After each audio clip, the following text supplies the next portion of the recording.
That's when I said, man, I'm doing this for a while. I'm talking with her. She's like, you've been talking to me for a while. What's going on? Are you gonna come see me? Right? I'm still hesitant in a way. I'm still nervous. I wonder how it is in the Philippines. She was showing me, I'm ready for you. If you lead, I'm gonna follow.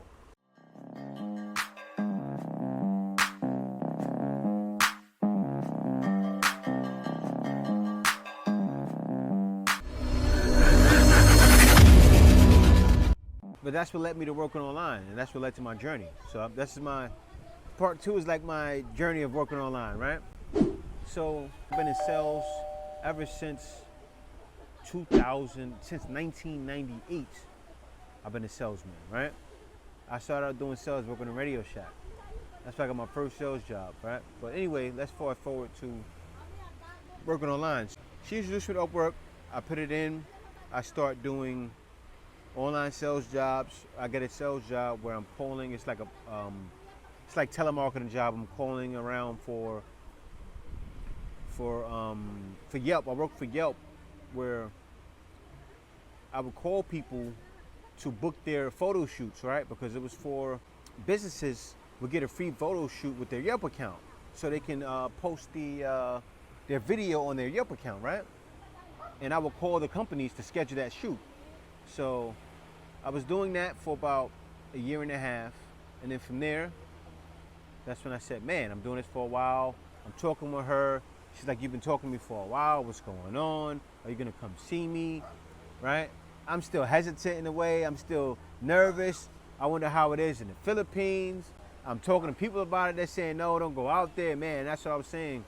I talked about that in the last video too, which I couldn't put up, that pretty much is demonetized, right? Because I was talking very vulgar in the video. But people were like, oh, my pop said, man, why you want to go out there for? Girl, you can't get girls' hair. I'm explaining to him, no, pops, I can get girls' hair, but I don't want to just do what I do with women anymore. You know, I want to give my life to God. Been that wild life, going in the city, being with random women. I could have kept doing that, but I said, no. I want to do right. I want to be with one woman.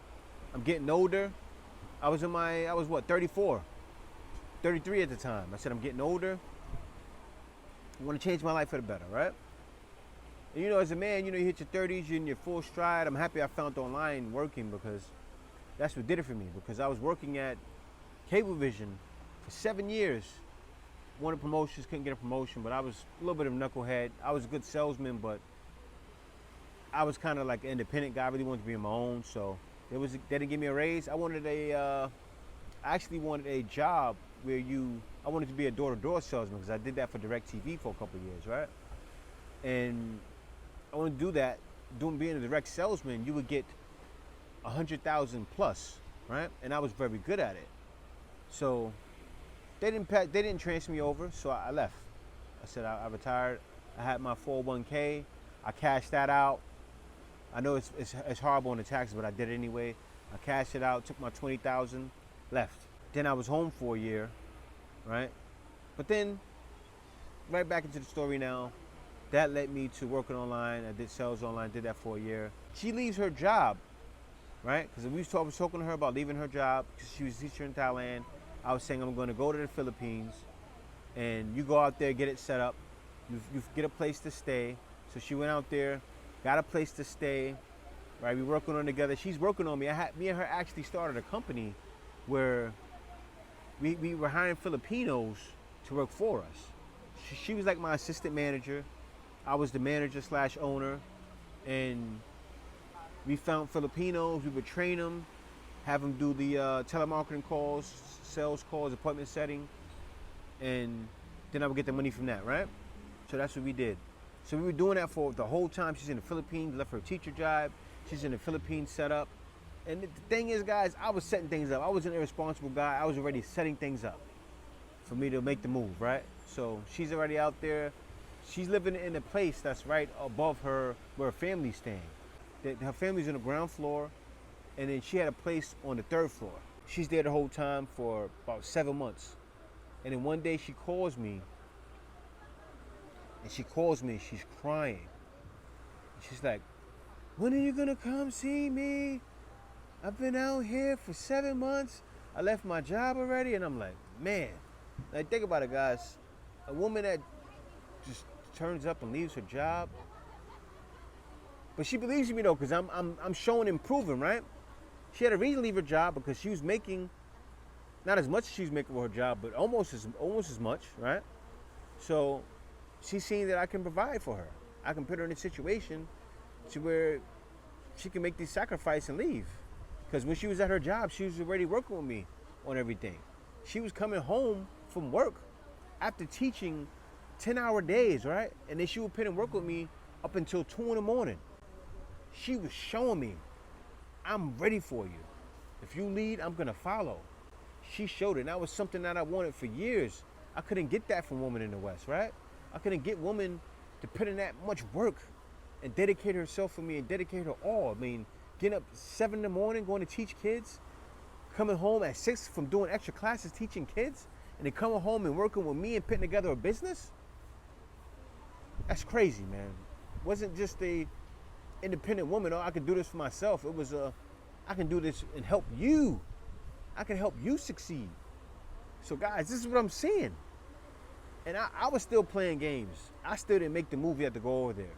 She was showing me that she was the woman, as I said in part 1, right? She was the girl in Cali playing games with a baby daddy in the house.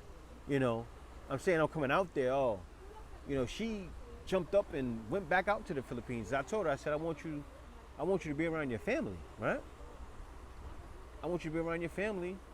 I was gonna go to I had the option to go to Thailand, right? I had the option to go to Thailand. I've been to Thailand, love it out there. I think the infrastructure in Thailand is better than the Philippines. Anybody wants to say no, I'll tell you to kick rocks. You know, it's facts. It just is. But anyway, I wanted her to be around her family because I wanted to say, you know, I wanted to eventually marry her. Because like I said, that's what it was about, right? Men do want marriage, it's true. And I didn't want to tell the story of what happened, of why that led to that, because then I would be bad-mouthing someone else, which I have love for her still to this day.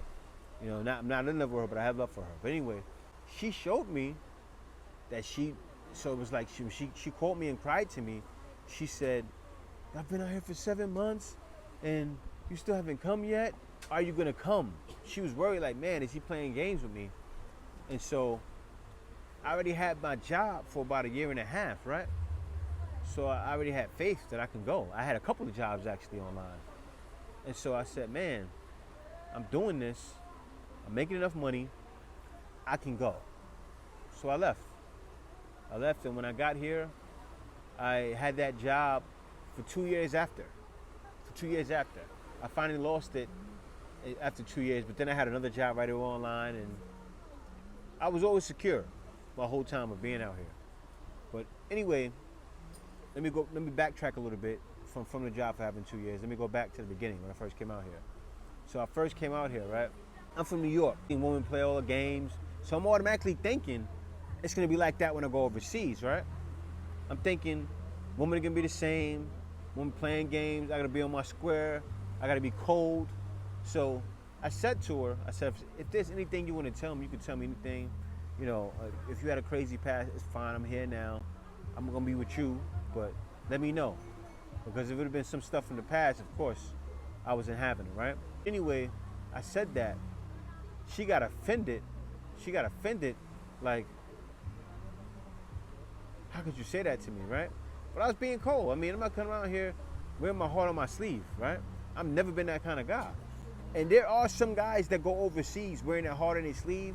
And I say, for you guys, man, don't do that. Don't do that. Don't go out here to Colombia, DR, especially DR. Philippines even too. Even Thailand, with your heart on your sleeve, thinking these women may not be the same. Some women are the same. Not every woman is gonna be cooperative when you go to these different countries. So, and I already knew that I was gonna be like that, right? Because things happen. I talk about it all the time. Things that happen in the Philippines on my Black Filipino channel. I do. So anyway, right? So then I did that with her. Make a long story short, right? So we're about to get married, and it's like 4 months later, and I'm planning everything. We planning it all because mind you, we're working together. I'm planning it all as I'm there, right? I think the wedding cost like 400,000, something like maybe 500,000. Because even though I'm out in the Philippines, you get married, you can have a civil wedding. We still want to make it happen, right? We still want to make it real nice. I can show you guys some pictures too. I have it set up like an official wedding, and so I came out here and grinded. So instead of having one job, I had 2 jobs, right? So now I'm working 2 jobs, and I did it to make it happen. I wanted to be traditional. I'm a traditional man, right? I want to have a traditional wedding. So that time, the only thing we're arguing about really is directions. That's the only thing we're arguing about, directions. And what did it for me, right, is I was here for 3-4 months, and then as we go on, the months and months are going by, I'm like, man, the only thing that I see so far is those disagreements with minor things, right? And then it still was like that to this day. That's the crazy thing, right? Me being out here, even until now, 7 years, it's 7 years later, guys, and it's still the same way. Disagreements about the same thing, like small little trivial things that normal couples argue about, right? No testing me, none of that. But like I said, I wasn't taking that even from a woman in the States, but still, a woman won't be controversial, but she won't cooperate with you. She won't get fully down with your program. And it's true, man. It's true what you guys say. The 50-50 thing, I'm not for all of that, you know. I'm 100% kind of guy. But that works with a woman that's cooperative, because me, I'm the kind of guy, and the way I plan is I need a woman to give me her full cooperation so she can help me lead, right? So she can help me control things, so we can take over sectors. That's what it's about. I'm one of those kind of guys, right? So, and that's what I wanted to do. And so when I told that to her, she's like, oh yeah, like she been waiting for that, you know? That's how it was. She was waiting for that. But anyway, guys, it's part 2. Thank you guys for watching. I'm about to get copyrighted with the guy in the back playing this music, because this sounds just like the music, right? It's not, but it sounds just like a song. But anyway, guys, thanks for watching. Be sure to like, comment, subscribe, and see you next video. We got a part 3 coming next. Now looking at one smart black boy. Mama ain't raised no fool. Put me anywhere on God's green earth. I triple my worth.